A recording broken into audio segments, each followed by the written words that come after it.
In this episode, you'll discover how Ikigai can help you redefine success in a career or life transition, and why the old markers of success may no longer be enough.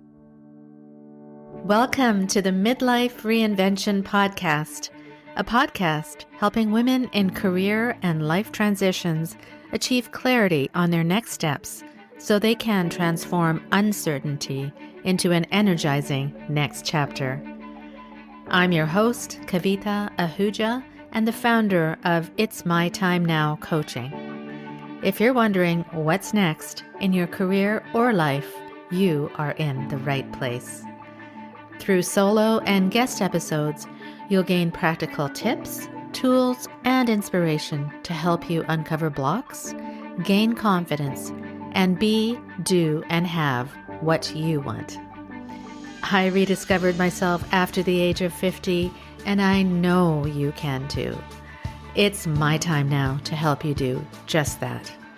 I'm so excited you're here. Let's dive in.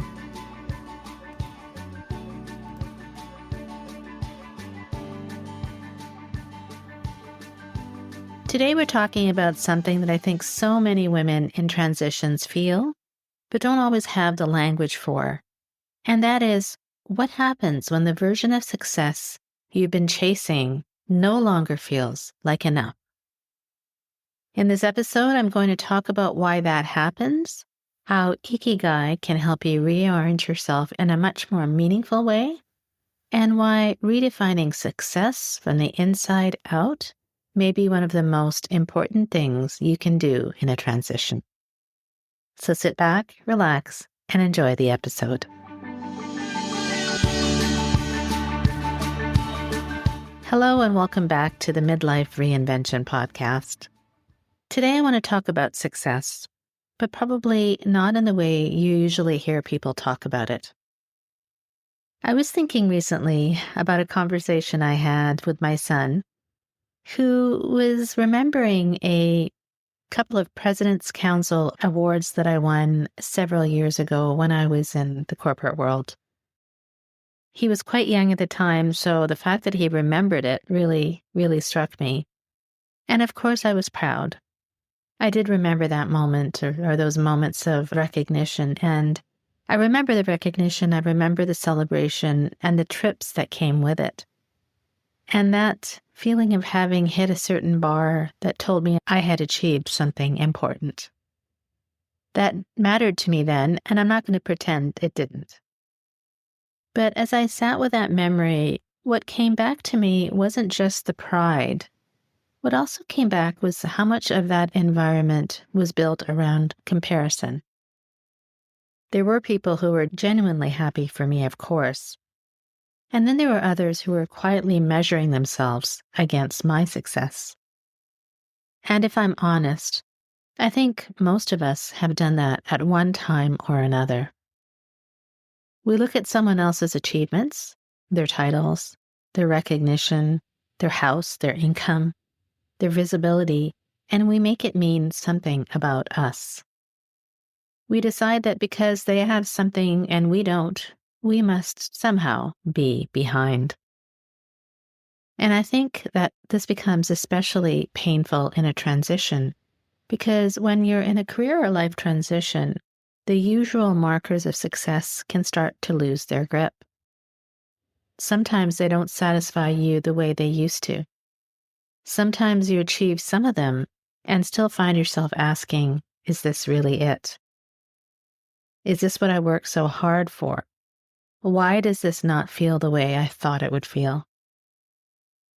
That to me is where Ikigai, or the powerful Japanese concept of reason for being, can become so important.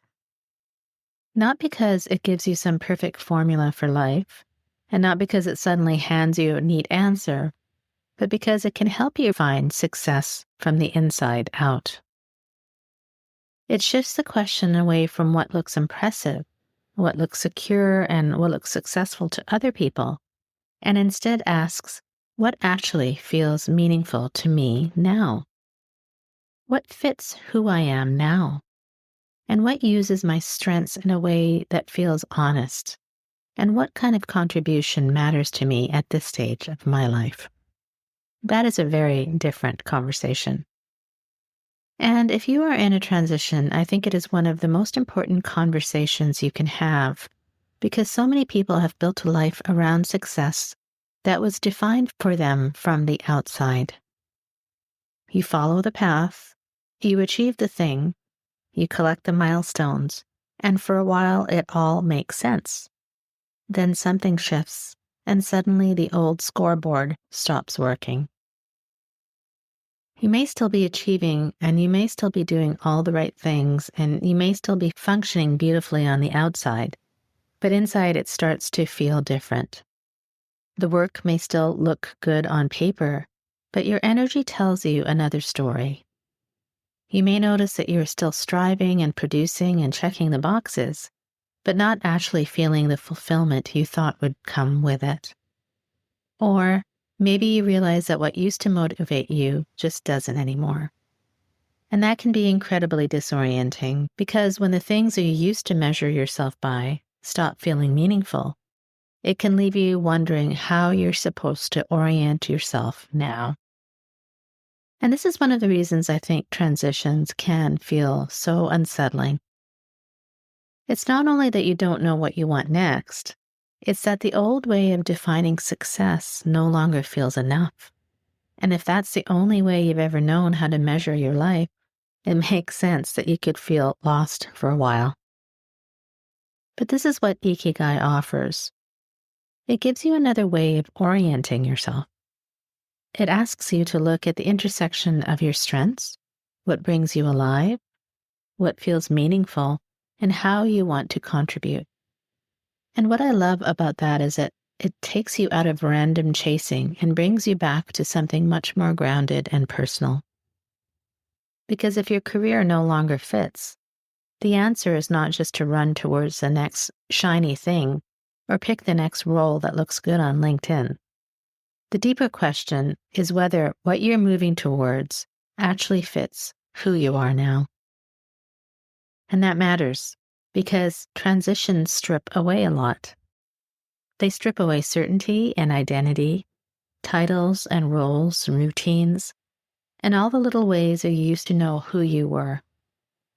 That can feel very uncomfortable, but it can also be a gift because once the old script starts loosening its grip, you can get the chance to ask much more truer questions. You start asking not what would impress people or what should I want by now or what will make me look successful, but start asking what actually feels like me now. What kind of work gives me energy rather than drains it? And what matters to me more now than it used to? What am I no longer willing to keep tolerating? If I think about it, there's another piece here that's very important, which is comparison. Comparison can either pull you downward or point you somewhere useful.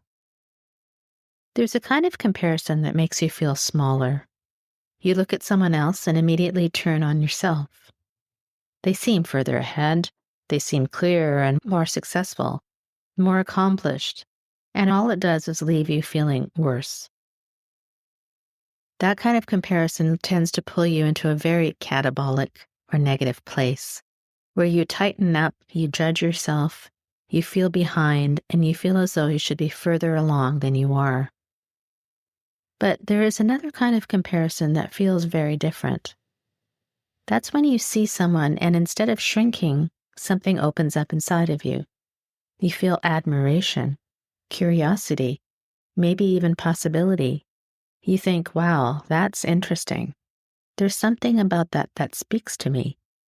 It doesn't make you feel less than. It helps you notice what you're drawn towards. And that distinction matters. Because when you are more in touch with yourself and with your values and your strengths and your Ikigai, other people's success becomes less threatening. It starts to feel more informative and motivating. And it can help you see what you want more of, what kind of life feels interesting to you, and what kind of contribution might be calling you. And that brings me to something else I think is really important also, which is procrastination.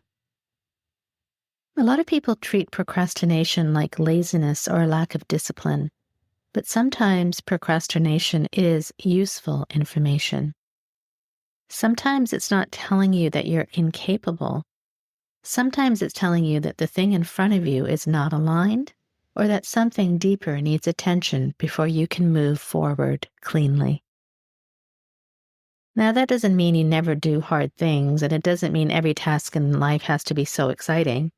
But when you are constantly dragging yourself through life, when everything feels heavy and forced, and when the effort it takes to keep going feels very unsettling, it's worth paying attention to.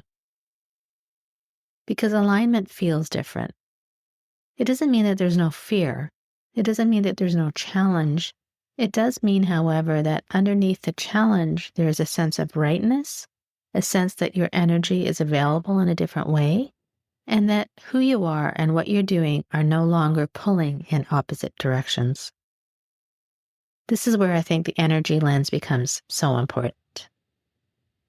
When you're living according to someone else's definition of success, or continuing in work that no longer fits, it often keeps you in a more catabolic state. You're pushing, you're managing, you're coping and bracing, trying to hold everything together. And even if you're functioning well, there is a cost.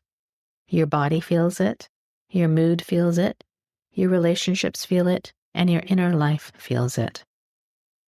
But when you start moving towards work and life that are more aligned with your Ikigai, with your strengths, with what matters to you, what feels meaningful, and how you want to contribute, you begin to experience more anabolic energy instead.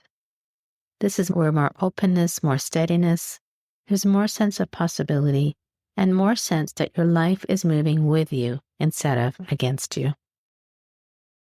And that doesn't mean that every day suddenly becomes very easy. It just means that the energy underneath your life begins to shift. You're no longer spending so much of yourself overriding what you know. You're no longer organizing your whole life around coping with the misfit. You start feeling more like yourself again. And that's where you trust yourself more and you see things more differently and clearly. And you stop circling quite so much. You can imagine a future that feels good for you, not just one that looks good from the outside. And what I think is so powerful about all of this is that when you really begin to understand your Ikigai, you're not just gaining direction in some abstract sense, and you're not simply trying to find a nicer job or a more appealing title. What you're really doing is redefining success itself, because you are moving away from a version of success that is built mostly on what can be seen from the outside and towards one that is rooted much more deeply in who you are now and what matters to you and how you want to contribute and how you actually want your life to feel. And that is a very, very different way to live, my friend. It means that success is no longer only about recognition or income or titles, awards or comparison, or whether your life looks impressive to someone else. It starts to become much more personal than that. It becomes about whether your strengths are being used in a way that feels honest to you, whether your work has meaning, whether your energy is being supported rather than constantly drained, and whether the life you're building actually feels like it belongs to you. That's why I think Ikigai matters so much in a transition, because transitions have a way of exposing the places where the old definitions are no longer enough. They force you to look at what has been driving you, what you have been measuring yourself by, and whether the version of success you have been chasing is still the one you truly want.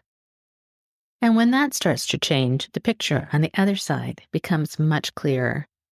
It may look like doing work that still draws on your experience and strengths, but in a way that feels much more natural and more energizing.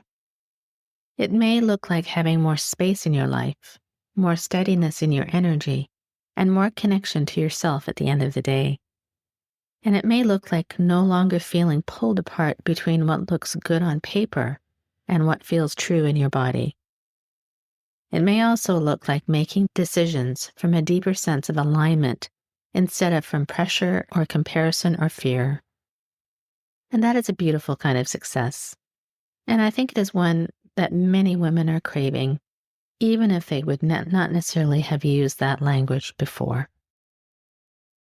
It is also why this does not begin with a dramatic leap or perfectly mapped out plan. Very often it begins much more quietly, with a willingness to pause long enough to really see where you are fulfilled and where you are not, where your life feels aligned and where it does not, and what your energy may already be trying to tell you about the way you are living and working now. That is exactly why the Career and Life Fulfillment Quiz is such a good next step here, because if an aligned life is a fulfilled life, then before you can redefine success for yourself, it helps to get honest about where things stand right now.